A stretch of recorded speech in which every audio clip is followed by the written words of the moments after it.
여러분 안녕하십니까? 한국의학통신TV입니다.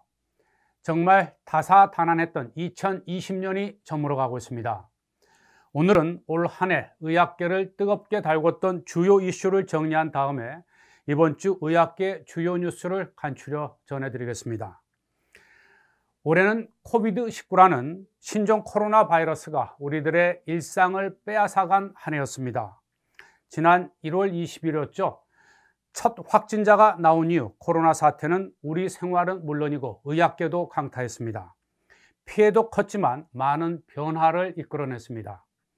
특히 우리에게는 생소한 단어죠. 이 비대면이라는 뜻을 갖고 있는 언택트라는 화두를 우리들에게 안겨주기도 했습니다. 열악한 여건에도 불구하고 일선 치료와 방역 현장에서 보여준 많은 의료진들의 헌신은 큰 감동을 안겨주었습니다. 또 사상 초유의 마스크 대란 속에서 보여준 동네 약국의 공적 역할도 대단했죠. 무려 137일 동안 공적 마스크 7억 장을 판매하면서 마스크 대란을 잠재우는 데 1등 공신이 됐습니다. 다만 공적 마스크 참여 약국에 대한 면세 법안이 국회 논의 과정에서 무산된 것은 아쉬움으로 남았습니다. 코로나19 사태로 우리 경제는 큰 타격을 받았지만 일부 바이오 제약 기업들은 오히려 눈부신 한 해를 보냈습니다. 코로나 백신과 치료제 개발에 대한 기대감으로 관련 기업 주식들은 급등세를 보였습니다. 또 총 계약 규모가 9조 9천억 원에 달하는 국내 바이오 제약사들의 해외 기술 수출도 괄목할 만한 성장을 한 해였습니다. 특히 SK바이오팜의 이른바 대박 상장 이후 하반기 들어서 바이오 제약사들의 상장을 위한 기업 공개, 즉 IPO 열기는 정말 뜨거웠습니다.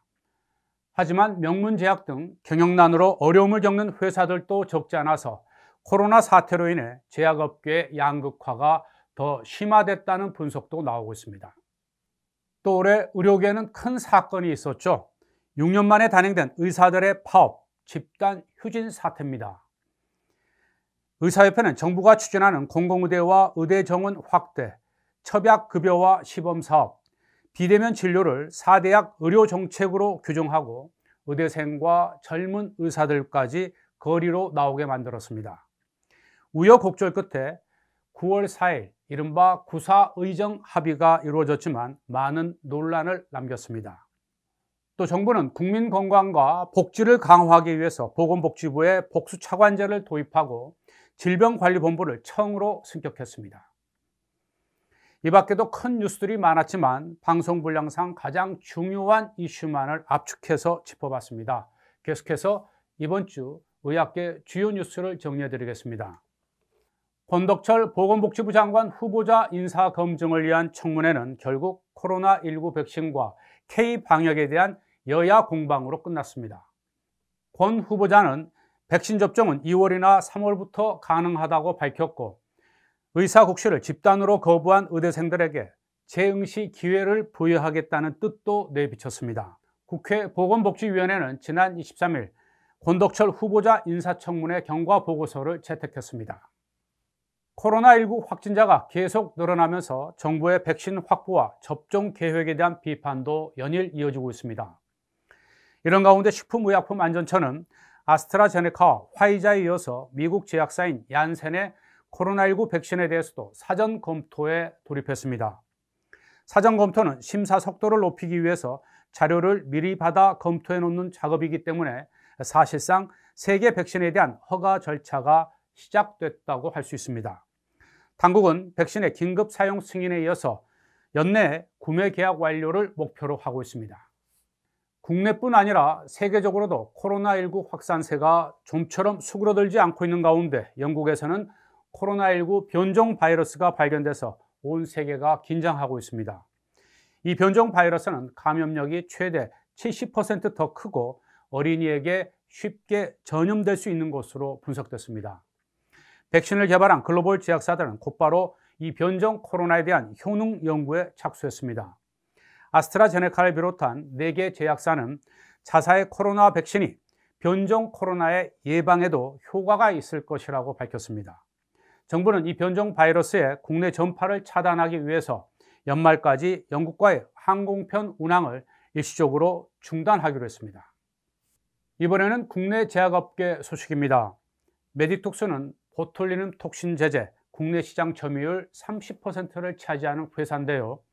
해당 품목들이 모두 허가 취소될 위기에 놓여 있습니다.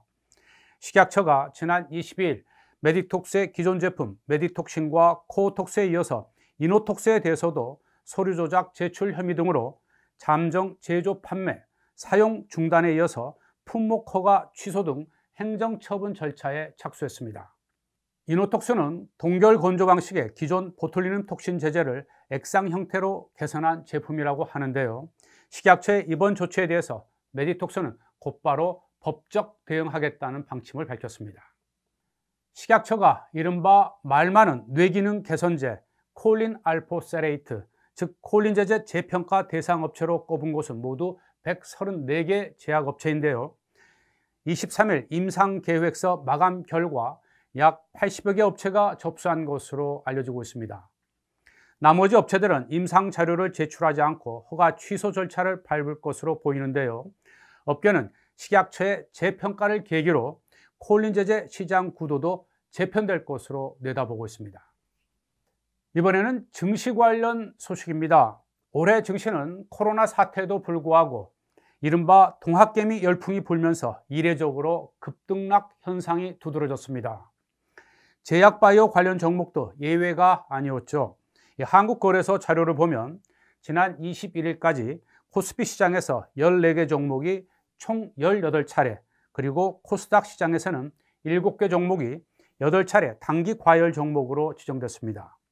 특히 JW 중해제약 이 우선 B 주식은 무려 5차례에 걸쳐서 단기 과열 종목으로 지정됐고, 코스닥 대장주인 셀트리온 제약은 2차례 단기 과열 종목에 지정됐습니다.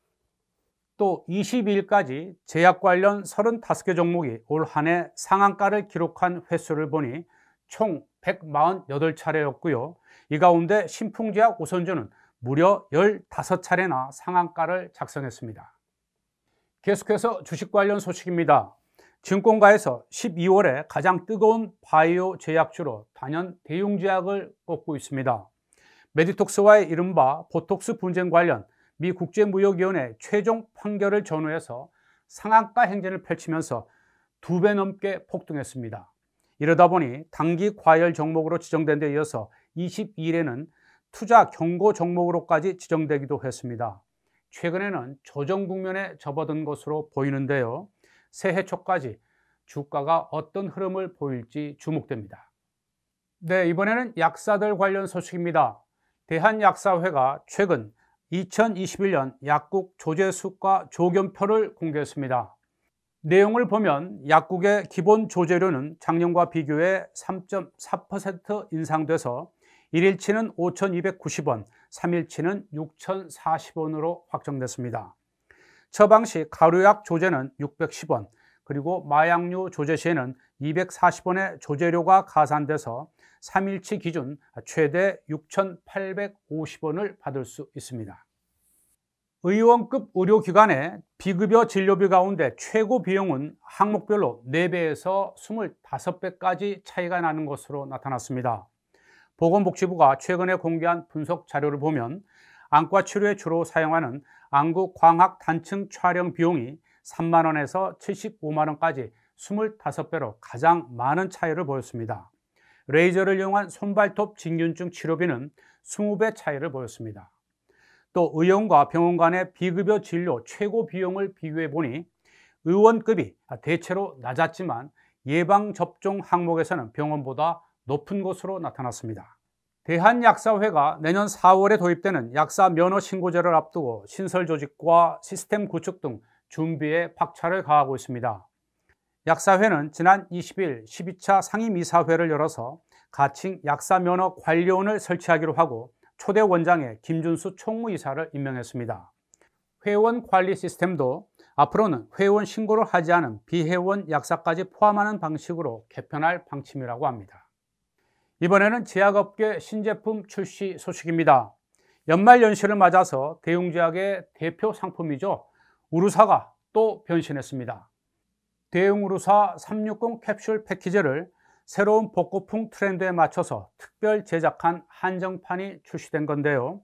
대웅제약은 1961년에 첫 선을 보인 우루사를 꾸준히 젊은 세대에도 다가가기 위해서 다양한 변신을 이어가고 있습니다.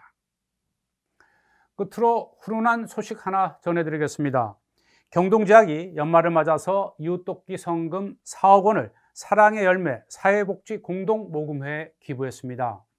경동제약은 지난 3월에는 대구 경북 지역 코로나19 위기 극복을 위해서 1억 원을 기부한 데 이어 6월에는 재단법인 바보의 나눔에 6억 원, 그리고 8월에는 수해 피해 지역 복구를 위해서 1억 원을 전달하는 등 올 한 해만 약 15억 원에 달하는 성금을 기부하면서 따뜻한 사회 공헌에 앞장서고 있습니다. 네, 지금까지 올해 의학계를 뜨겁게 달구었던 주요 이슈를 간추려서 짚어드렸고요. 이어서 한 주간 있었던 의학계 주요 뉴스도 정리해드렸습니다. 올 한 해 정말 감사드립니다.